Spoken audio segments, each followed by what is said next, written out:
Welcome to our very last sprint of No Not Rhymo. I'm Annie Cosby. I'm the marketing manager here at Freewrite, and I'm going to be your guide for today. Before I introduce our special guest, we're going to give people a few minutes to join here while I go over some reminders. First of all, drop in the chat where you're joining us from and what you're working on today. We would love to hear if you're part of No Not Rhymo or just hopping in to get some writing done. Number 2, our Black Friday deals are live, so check them out at getfreewrite.com. This is our biggest sale of the year, so make sure to take a look.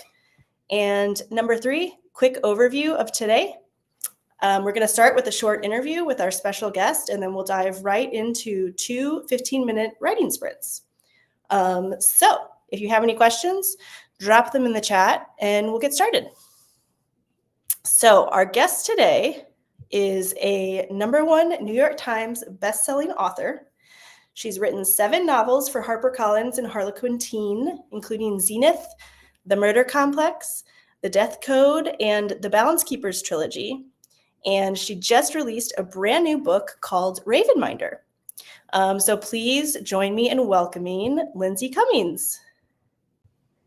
Hello. Hi. Hi, Lindsay.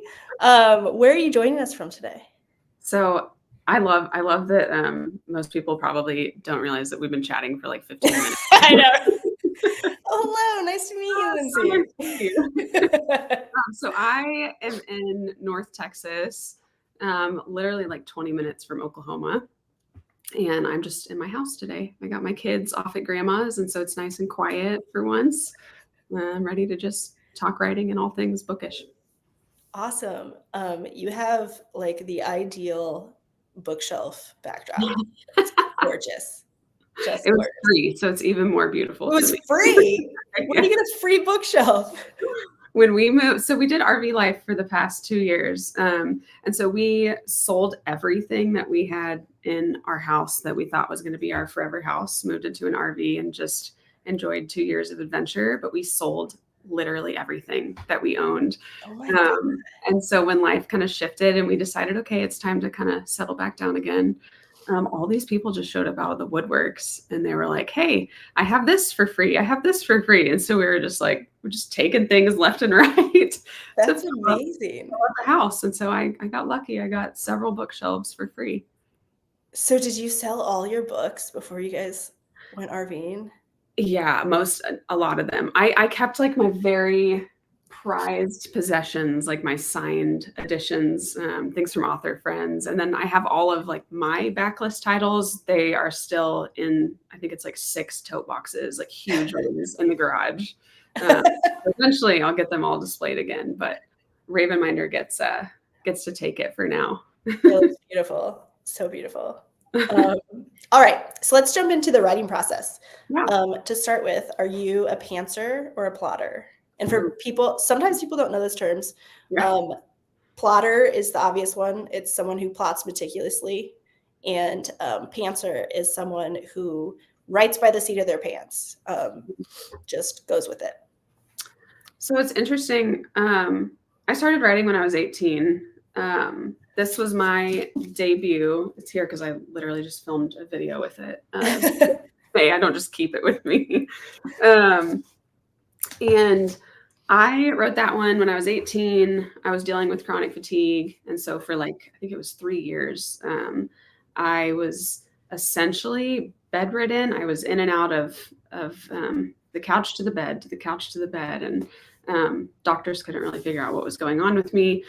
But the one thing that helped me through all of that was that I started writing. I had just finished reading The Hunger Games for like the 3rd time. I read through the whole series.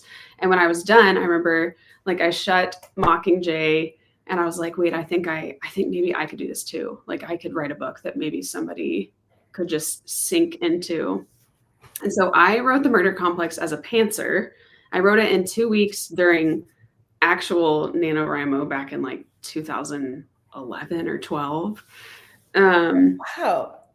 And I think back then, I was just a younger writer trying to figure out, kind of emulating books that I loved and authors' voices that I loved, just still, kind of trying to figure out who I was as a writer. And so for that was a duology. It was completely pantsed all the way through, no plotting ever. Just kind of going through it excitedly, figuring out like what's going to happen next, just as I went. And then it wasn't until that series sold, then I did a middle grade series on almost like a write for hire package deal, which is something that a lot of younger writers did back in the day. I don't know if they happen quite as frequently now, but basically you get paired up with an older author who's experienced in that genre. So middle grade was brand new for me. And his name is Patrick Carmen. He's written a ton of really popular middle grade series. And he was the one that was like, hey, this is sold on proposal. And so you can't just throw books out at the wall anymore. Like you can't let's just see what happens, because the publisher is waiting to see, hey, before you write this book, what's it going to look like, beginning, middle, and end. And so it was kind of in that series, that phase of life, that I learned I had to become a plotter. And I hated it at first. I just felt like it was like chains on my creativity. But then the more I started to do it, the more I realized it was kind of freeing for me, because it took a lot of the pressure off of like having to sit down every day and kind of just like perform perfectly in my writing. And interestingly enough, now that I'm several years down the road with Ravenminder, like the most recent one, this is like a 560-page book. And I just feel like you can't go into something that large not knowing, kind of like your beats and your plot points throughout the process. So now I cling to plotting and I love it. But back in the day, hated it. Like, I hated it. Wait, so you wrote The Murder Complex when you were 18? Yes. And it was traditionally published? Yes. That's rare, right? Somebody's first book out the gate as a teenager. Was that good for you? Do you think it affected, your writing career in a weird way? Or what's your take on that?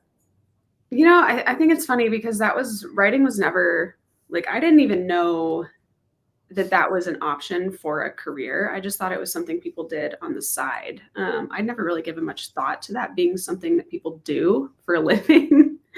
And so I grew up just writing little short stories all the time. Like, they're terrible. My parents have entire albums of like all my printed out stories. Like, my animals had little adventures they went on and stuff like that. But it wasn't until I decided that I had a story idea that I was like, well, wait, hold on. Like, how does this become a book? Not that I just have friends and family read, but like, I want to go into Barnes and Noble, see it on the shelf, and like put it on the counter and buy it myself. Like, I want to have the opportunity to do that. And so I think I've always been like a very driven person who gets very like single track mind on something. And so once I did write that first draft, and I needed to know, how am I going to make this Barnes and Noble dream happen for me? I just kind of went all in and researching it. And I started reading all of the acknowledgement sections from every book that I loved, and trying to figure out like, who is the agent for this author? Who's the editor for this author? And then it just, as a whole, just a rabbit trail of learning that publishing was an entire monster of an industry. Yeah. And so I think it was good. I think it taught me a lot. I had no clue that you can turn in a book. Like, this was rejected like 35 times by publishers once I got an agent. And then actually Greenwillow, who's an imprint of HarperCollins, they had rejected The Murder Complex on first submission. And then it was like maybe 4 or 5 months later that they came back, and then we're like, hey, is it still available? And that's when we got the offer for it. I didn't know that was a thing. I did not either. And I have not heard of that since. It was just a very wild thing. But it taught me that like, a no is not necessarily a no. And you just have to keep going, keep knocking on doors. And since then, I think being published that young and going through like the wild ups and downs of the publishing industry, I think it left me a little bit jaded for a while. because I had the impression that like you climb the publishing ladder and it's always up. Like you go to the next rung and the next rung and the next rung. I did not anticipate the sales numbers and the marketing side and just like the pressure to do well and to sell when like my whole mind was on, I just want to create. And so after multiple different series, as I had grown up with the pressure of the publishing industry. And it actually got to the point where it kind of stole the joy of writing for a while. And so I quit. I had a couple kids. I quit. I had a contract out that was for this book to the UK. And that was this sold as a book deal for just like a, hey, whatever your next fantasy title is. I want to say like 2018, maybe. And it just came out this year because I had quit to the point where I told my agent, like, I'm done writing. Publishing is stealing my joy. And so I literally told him, like, I'm not gonna finish out the contract, and I'm just not gonna write another book. Like, I'll give the money back. I don't care. I don't want to do it anymore. And so I like became a mom, had my kids, forgot about writing, didn't even read books for a while. And then I remembered eventually, like as my kids started wanting to have mommy read them books and stuff, we'd go into the bookstore and they'd get so excited. I was like, wait a minute, like I used to feel that way too about books. And so I reread some of The Murder Complex, actually, like my debut. And I was like, wait, like I remember this feeling. I like this is something that like, why did I stop loving it so much? Like I kind of just needed that time away to just forget about the pressure. And then came back into it, wrote 3 different drafts of like, it was like 400 something thousand words before it finally like came back together. Like I forgot how to write. I just remembered the joy though through every draft of this. And yeah, and so here I am now, and I'm totally in love with it all over again. I have a whole different perspective than when I was 18. And it's about the creating again for me. So that's a very long answer for that question, but No, that's amazing. I mean, so much of the publishing industry is so shadowy and it feels like taboo to talk about certain things. So it's like, how are you ever going to learn if I can't ask XYZ, right? yeah. So I just think it's so cool how much you share on social media and just, with so other writers can learn like, oh, this is what's happening behind those closed doors of the deal I don't have yet. It's like, if you haven't had one, how do you know what it's going to look like? Yeah. But yeah, that's amazing. We're very glad you found your way back to writing. I know, me too. It took a while. Yeah. All right, so let's get writing. Well, actually, tell us a little bit about Ravenminder first. Yeah. Give us a pitch. This one, I like, where is the camera? I can't figure out. I use my hands. So this one it's more of a new adult romantasy. It's my first that's not YA in my whole career. And it's been really freeing and really fun because I've grown up as well since I started writing. And it is about Azer. She is a girl who's locked in a tower. She mines the kingdom's messenger ravens, and she can hear the voice of the wind, and she has this strange ability to kind of control the ravens. And one night while she's sitting in her tower, there's a knock on the door, and she has been recruited by the crown prince of the kingdom to go north and mine the ravens at the warfront. So she goes there, and while she's there, she meets his twin brother, who is another prince with a very interesting secret. And they put her at the task of not being a raven minder anymore, but being a Rafawn minder, because in this world, there is a battle between war eagles and Rafawns, which are hybrid raven griffins. And they have captured a Rafawn from the other side. And if they can tame it, if they can find someone to get it ready for flight, then they feel that they'll be able to infiltrate the enemy's lair on the other side of the war, and things will happen from there. And so Ravenminder, the pitch is she controls the ravens, she can hear the voice of the wind, and she falls for twin princes. that really every time I'm just like, oh yeah, she falls for twin princes. And people are like, oh my gosh. Key detail in a romantasy. That's amazing. I see a thread of, for everybody who wasn't here before we pressed record, we were talking about taming outdoor cats. So yes. I see a thread in your stories, Lindsay, of animals and It's so true. You will find in almost every single one of my stories, there is a creature. Like one of them that I wrote was an alien draft horse with like 6 legs, and that was Blood Metal Bone, my most recent release before this one. I don't know. When I was really sick, when I first started writing, I got a German Shepherd puppy, and typically they need a lot of attention. They're very wild and like anxious, and she was.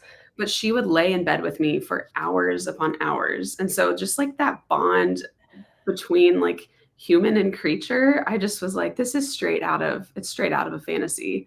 And so I feel like the bond between Azer and Six, that's the Rafan in Ravenminder, that story has kind of just been like sitting there on my heart, just brewing for years and years. And so I finally got to write like that wild animal fantasy bond. And it's been really, really cool, really fun to see people connect with it and be like, this is my cat. And it reminds me of Six. That's amazing. That's one of my favorite bonds too. So I'm sold on Ravenminder. Someone did put in the chat, is Lindsay team Oro or Grimm? I think, is that a Lightlark reference? I'm sorry. 100% is, and I'm team Grimm all the way, like without a shadow of a doubt. Didn't even hesitate. No. I haven't read it, but Grimm sounds like the darker. Oh yeah. Okay. The darker option. It's so good. And actually it's one of like the things that I love so much about Ravenminder is all the people that are team Oro have been team Iran in my book, and all the people that are team Grimm have been team Kinlear. And so it's like my darkness and light kind of juxtaposition. It's very similar to that. And so I'm kind of like fangirling in my own way. Just that's hilarious. I love a love triangle. I really do. If people clearly have a type. Yeah. All right. Let's get writing, everybody. Anybody who's new here, we're all about free writing, as the name suggests. That just means letting the words flow in the moment and leaving any editing for later. The first sprint is going to be 15 minutes. Then we'll call you all back and take a quick break before the second sprint. I think most people are doing No Not Rimo today, so you probably already have a project. If you don't, though, we always do have a prompt. So here is today's prompt. I guess in honor of Thanksgiving, write about the last thing or person that made you smile. All right. Like usual, we're going to play a little ambient music. If you're not into it, feel free to mute. I'll wave my hands when time is up as well. All right. Everybody ready? Let's go. My music's not playing. I was like, wait, is the music in the room with us? Or here we go.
All right, everybody, that is 15 minutes.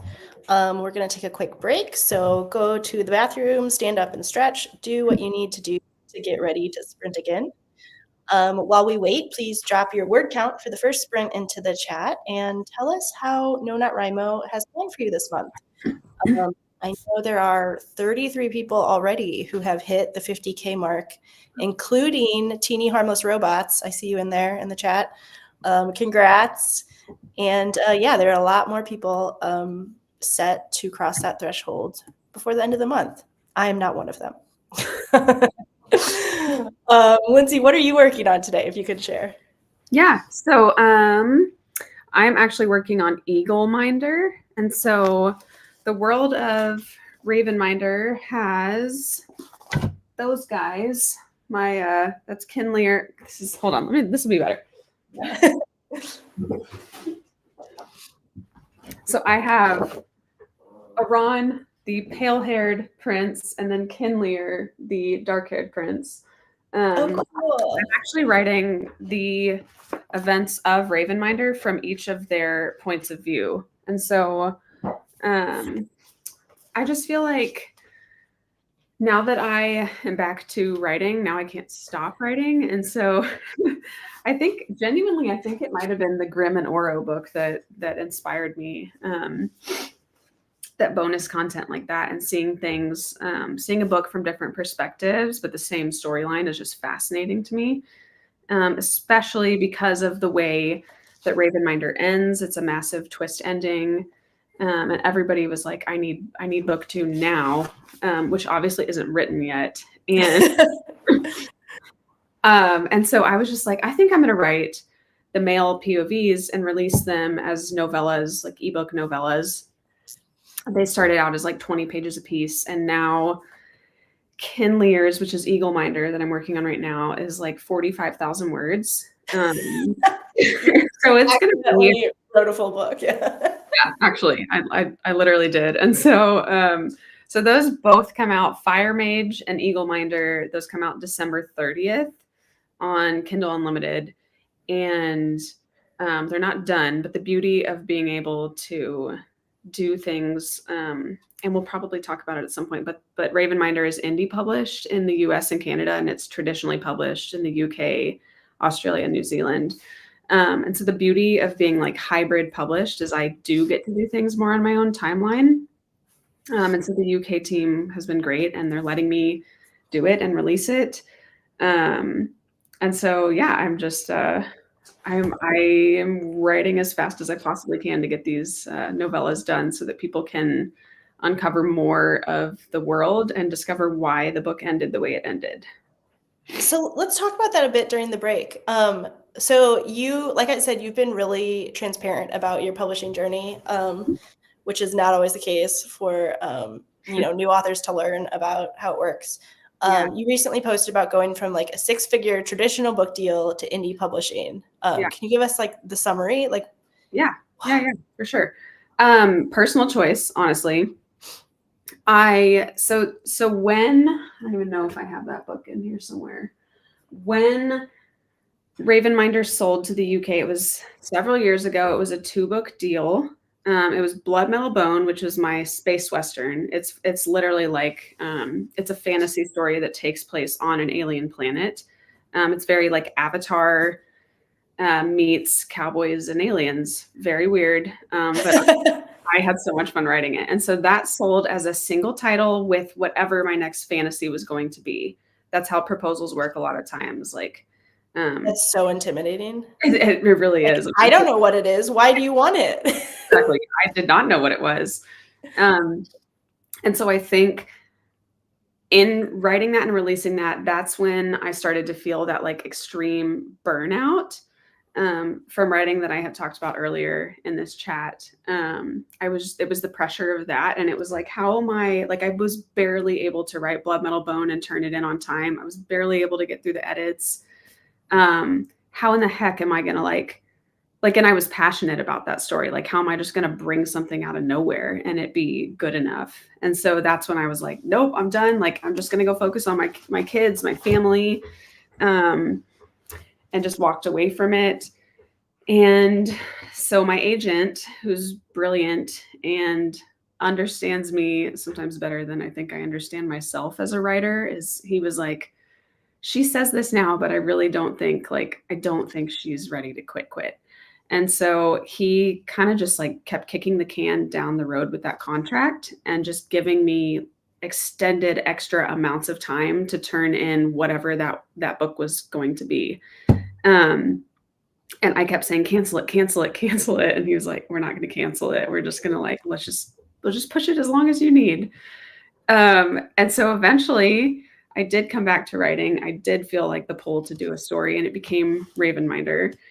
And so it had already sold. It was already like a guaranteed to come out in the UK. But then when I finished it and we put it out on submission in the US, which is very backwards, you don't normally sell foreign before you sell in your own country. I did have an option to put it out in the USA, but it just didn't feel, without giving too much away, it did not feel like it would be done justice and how it would be presented and released and the timeline and everything. And the UK moves a lot faster. And so they were ready to like, I turned it in and it was going to come out October of this year. And I don't know that the US was going to be able to do that quite as quickly. And so it just would have been this weird, broken, disjointed book release. And I believed in this book so much. I was like, no, it deserves more than that. And so for the first time in my career, I said no to an offer that was on the table and decided I'm just going to publish it myself here, which was terrifying. I had never done anything like that before. But I did it and learned along the way. And there were so many other indie authors like Briar Bolin. She wrote On Wings of Blood. She was indie her whole career. Gosh, who else? LJ Claren, who wrote The Silversmith, she jumped in and kind of gave me like bits and pieces of what to do. God, I can't even begin. There's a whole list, but the authors are amazing in the indie space. And they're like, this is exactly what you need to do. You need to run this ad. You need to do this. You need to put it out on KDP and do Kindle Unlimited. Like they gave me all the secrets wide open. Nobody was gatekeeping anything, which was really, really different for me coming from traditional. And so I did indie publishing on my own country, and I literally think it's the best move that I've ever made in my career, just because of that sense of freedom. And I'm not trying to impress anyone except for myself. Like I'm not trying to reach any of these massive sales goals or anything. Like I get to control it, and the community, like the reader community, has just been amazing. They've been so supportive and jumped in, and it kind of just like went above and beyond the love that I've ever had from any traditional book release in the past. And so honestly don't know if I'd want to go back and do it any other way now that I've finally like crossed to the other side and tried hybrid publishing. That's amazing. I mean, saying no to turning down a book deal is a big deal. It was, yeah, I don't know. Sometimes you just get like a feeling, and I think without like, I think a part of it was just me being like, no, like I'm going to take a stand and I'm going to do this the way that I want to do it, because now I've found the love for writing again. And I don't want to just like take this book that I love so much and the future of it, any other books, the characters, and just be like, here you go, do with it as you please, to like a publisher in my country. And so something about that, like holding on to that, it almost made this book like more for me than any other book that I've ever done in the past, if that makes sense. Yeah. No, that's amazing. It's been fun. I can't wait to read it. All right, let's get back to writing. We're going to put 15 minutes on the clock again. Mute our music if you need to. And yeah, let's do it.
All right, everybody, that is time. Thank you so much for joining us today. You are free to keep writing, of course, but we have to go. Thank you, Lindsay, for taking the time to be with us today. To everyone doing No Not Rimo, good luck. Get as much done as you can in these next few days.